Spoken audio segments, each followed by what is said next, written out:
দেখি কে তুমি? আমার অফিসে ঢোকার পারমিশন তোমাকে দিয়েছে? আমরা কুকির দিয়ে তো নিতে লাগাই প্রবেশ করতে করে পারমিশন লাগে নাকি? তোমার সাহস থেকে আমি ওভার হয়ে যাচ্ছি। কে তুমি আর কি চাই তোমার এখানে?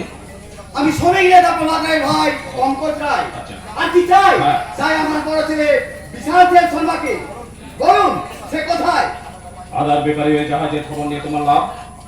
আপনার ওই স্বাধীন জাহাজে যায় কোন অন্যায় সরকারি সাগরে ভাসছে সে খবর রাখেন আপনি? এই এই এই একদম মুখ সামনে কথা বলবে, একদম মুখ সামনে কথা বলবে। আমি জানি আমার বিশাল কারো কাঁচা রাস্তায় পা দেয় না। হ্যাঁ, শয়তানি শিরোমণি ছেলে নামে সাবাই আবার আগে বলুন আমার বোনকে কোথায় আটকে রেখেছেন আর কেনই বা আটকে রেখেছেন?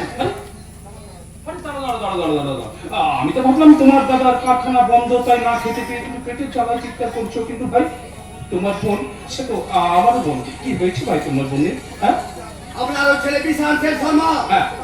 আমার ওই পোষা গুন্ডা রকিকে দিয়ে হ্যাঁ। আমার বোনকে কিডন্যাপ করেছে।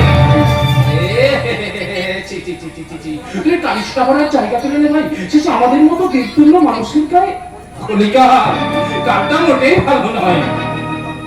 আপনার প্রশ্নের উত্তর এখনো পাইনি মিস্টার উত্তরপ্রতাপ বাবু। পেয়ে যাবে, পেয়ে যাবে।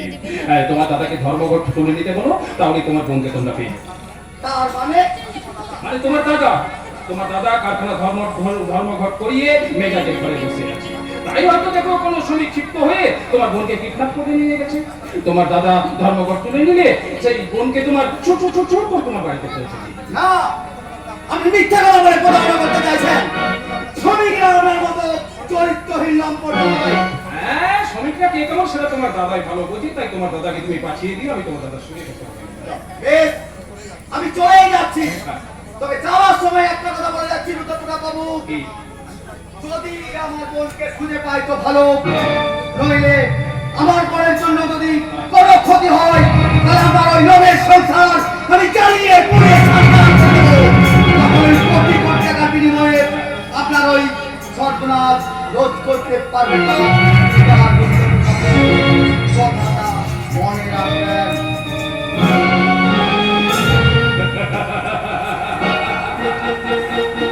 হরে কৃষ্ণ।